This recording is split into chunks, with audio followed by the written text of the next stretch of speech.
সম্মানিত ভিউয়ার্স, কেমন আছেন সবাই? আশা করি আল্লাহর রহমতে ভালো আছেন, সুস্থ আছেন। আপনাদের সাথে আমি রয়েছি মোহাম্মদ রাশেদ মোশাররফ, শিক্ষক নিবন্ধনধারী, কারিগরি শিক্ষা ও trade instructor, Itna Nurpur DD মাদ্রাসা, ইটনা, কিশোরগঞ্জ।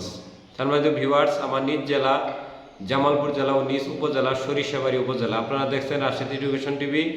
রাশেদ এডুকেশন টিভির পক্ষ থেকে সম্মানিত ভিউয়ার্স, ভাই ও বোনদের জানাই আন্তরিক শুভেচ্ছা ও অভিনন্দন। সম্মানিত ভিউয়ার্স, আজকের আলোচ্য বিষয় পঞ্চম গণবিজ্ঞপ্তিতে মাওসির প্রতিষ্ঠানে যোগদানের ক্ষেত্রে যে বিশেষ সুবিধা পাবেন। সম্মানিত ভিউয়ার্স, আপনারা সবাই জানেন যে এমপিভুক্ত স্কুল, কলেজ, মাদ্রাসা এবং কারিগরি শিক্ষা প্রতিষ্ঠানে 4টি স্তরের ভিতরে 3টি স্তরে বেতনভুক্ত করা হয়। তার একটি হলো মাওসি, যাকে বলা হয় মাধ্যমিক ও উচ্চশিক্ষা অধিদপ্তর। আজকে আমরা এই মাধ্যমিকের যে ও উচ্চ মাধ্যমিকের যে অধিদপ্তর মাওসি, এই মাওসিতে যোগদানের ক্ষেত্রে যে আপনি বিশেষ কিছু সুযোগ সুবিধা পাবেন, অর্থাৎ জেনারেল স্কুল অ্যান্ড কলেজে সহকারী শিক্ষক কিংবা প্রভাষক বা এ পদমর্যাদায় যোগদান করিলে যে সকল সুযোগ সুবিধা আপনি পাবেন সেই বিষয়টি আলোকপাত করব ইনশাল্লাহ। বিষয়টি হলো যে আপনার জেনারেলভুক্ত বা আমরা মাওসিভুক্ত যে স্কুল অ্যান্ড কলেজ রয়েছে, সেই প্রতিষ্ঠানগুলোতে আপনারা সবাই জানেন যে হিন্দু, বৌদ্ধ, খ্রিস্টান বা অন্য বিধর্মী কিংবা নাস্তিক মনাও যদি থাকে বা ট্রান্সজেন্ডার মনাও কেউ যদি থাকে, তাহলে সবাই এই সকল প্রতিষ্ঠানে ভর্তি হতে পারে। সঙ্গত কারণে এই সকল প্রতিষ্ঠান সারা বাংলাদেশে সংখ্যাটা বেশি, বা আমরা জানি যে সবাই জেনারেল শিক্ষায় শিক্ষিত হতে চায়। সে কারণে এই আপনার মাওসিভুক্ত প্রতিষ্ঠানের ছাত্রছাত্রী ভর্তি করায় আমাদের সম্মানিত অভিভাবক বৃন্দরা। তো সেই হিসেবে আপনি এই সকল প্রতিষ্ঠানে যখন যোগদান করবেন, অধিকাংশ স্কুল কলেজ থেকে প্রত্যেক মাসে আপনার একটা নির্দিষ্ট অ্যামাউন্ট, যেমন গ্রাম অঞ্চলের প্রতিষ্ঠান হলে 500 থেকে শুরু করে 3000 টাকা পর্যন্ত, অর্থাৎ ইউনিয়ন পরিষদের যে প্রতিষ্ঠানগুলো রয়েছে সেগুলো।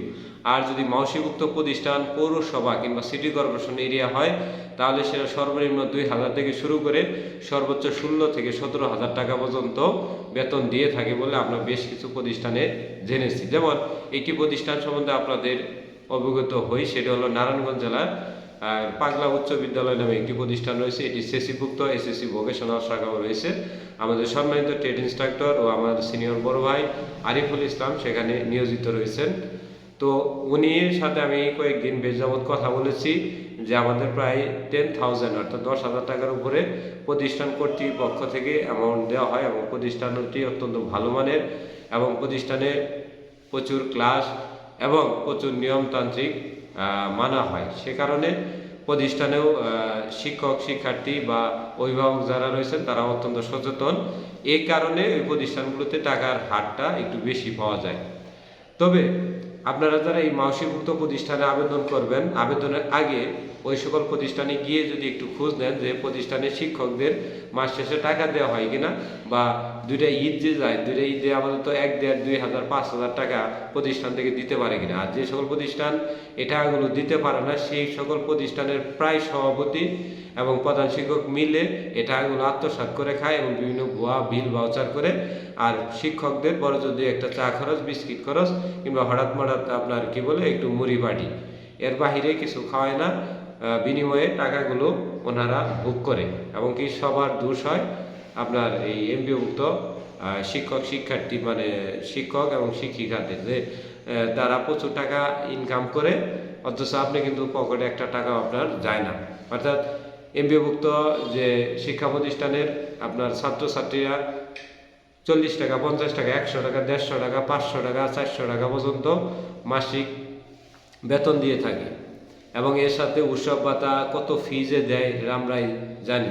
কিন্তু তারপরে অনেক শিক্ষক রয়েছে, প্রায় আমরা যদি ধরি যে মাদ্রাসা তো সেটা পরের বিষয়, মাওসিভুক্ত অনেক প্রতিষ্ঠানে এখনো পর্যন্ত যথেষ্ট অর্থ থাকার পরেও, কোটি টাকার অর্থ থাকার পরেও 1,000 টাকা করে হলেও কোনো শিক্ষকদের বেতন দিতে চায় না। এরকম কিছু কিছু আপনার সভাপতিও রয়েছে। আসলে এগুলো আসলে মানুষের কাতারে পড়ে কিনা আপনারা সেটা ভেবে দেখবেন। বারবার একটি কথা বলতে হয় না। তো এমপিওভুক্ত শিক্ষা ব্যবস্থায় যারা আসবেন, ভেবে চিন্তে আসবেন। আসলে এটার শিক্ষা ব্যবস্থা বলতে ভুল হবে, কারণ এটা শিক্ষা ব্যবস্থা কোনো স্তরে পড়ে না। এই শিক্ষা ব্যবস্থাটা ধ্বংস করার জন্য এক শ্রেণীর আমলা, এক শ্রেণীর বুদ্ধিজীবী, এক শ্রেণীর সুশীল সমাজ, বা এক শ্রেণীর আপনার কি বলে তেলবাজ পার্টি, বা এই ধরনের কিছু লোক রয়েছে এই শিক্ষা ব্যবস্থা ধ্বংস করার জন্য কোনো পরিকল্পনা হাতে নিলে সেটা বেচতে দেয়। অর্থাৎ যদি জাতীয়করণ হাতে নেওয়া হয় সেখানে আরেকটি তকমা দিয়ে ওই শিক্ষকদের বহিষ্কার করা হয়।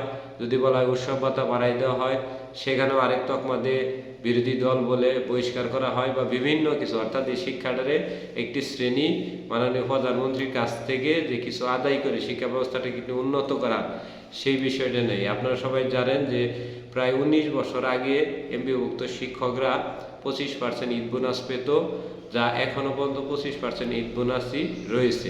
কিন্তু এই 19 বছরে দেশের দ্রব্যমূল্যের কম করে হলেও 21 বা 22 গুণ বৃদ্ধি পেয়েছে। যদি স্বাভাবিকভাবে ধরা যায় তাহলে 19 বছরে 19 গুণ বৃদ্ধি পেয়েছে।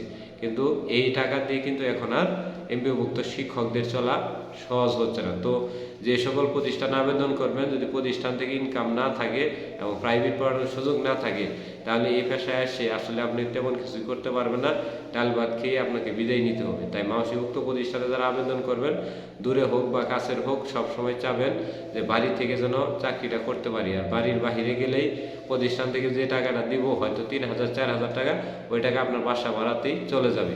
তো সেই ক্ষেত্রে এখন আমার বুদ্ধি এবং অন্যান্য শিক্ষকদের বুদ্ধি সেটা হলো যে সবচেয়ে ভালো হয় যে নিজ উপজেলার ভিতরে, সেটা কারিগরি প্রতিষ্ঠান হোক, মাদ্রাসা হোক কিংবা স্কুল হোক, এটাই করান। কারণ দেশের যে অবস্থা, আপনার জাতীয়করণ, বেতন বাড়ানোর কোনো সম্ভাবনা আমরা আপাতত দেখছি না। কারণ এটা অনেকগুলো বিষয় রয়েছে যেগুলো আপনার ইউটিউব বা ফেসবুক প্ল্যাটফর্মে আলোচনা করার মতো নয়, বা তথ্য অপরাধ আইনও হয়ে যেতে পারে। তো সেই হিসেবে আমরা সাবধানতা অবলম্বন করে বলছি যে কোনো দাবি আদায় করতে গেলে অনেক ত্যাগ তিতিক্ষা সম্মুখীন হতে হয়। কিন্তু এখানে এমপিওভুক্ত শিক্ষা ব্যবস্থায় অনেক দল এবং অনেক গ্রুপ থাকার কারণে এই কাজগুলো এখন আর আপনার জাতীয়করণ বা অন্যান্য বিষয়গুলো নিয়ে এগোনো আর সম্ভব নয়।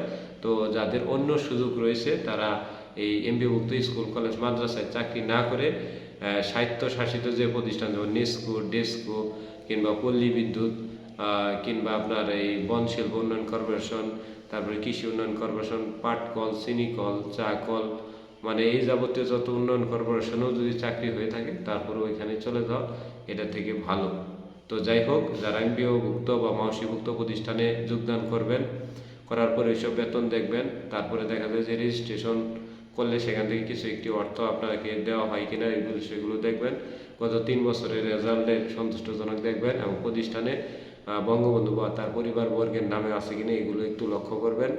এবং আপনার প্রতিষ্ঠানের যাতায়াত এবং যোগাযোগ ব্যবস্থা কেমন, প্রধান শিক্ষক এবং সভাপতি কেমন, এই বিষয়গুলো দেখে তারপরে মাওসিভুক্ত প্রতিষ্ঠানে যোগ দেবেন। এবং যদি যোগদান করেন মেমিস বা মাদ্রাসা এবং কারিগরি থেকে মাওসিভুক্ত প্রতিষ্ঠানে সুযোগ সুবিধা বহুলাংশে আগে পাবেন। বিশেষ করে বেতনটা আগে পাবেন, বোনাস পাবেন, সব বিষয়গুলো আগে পাবেন।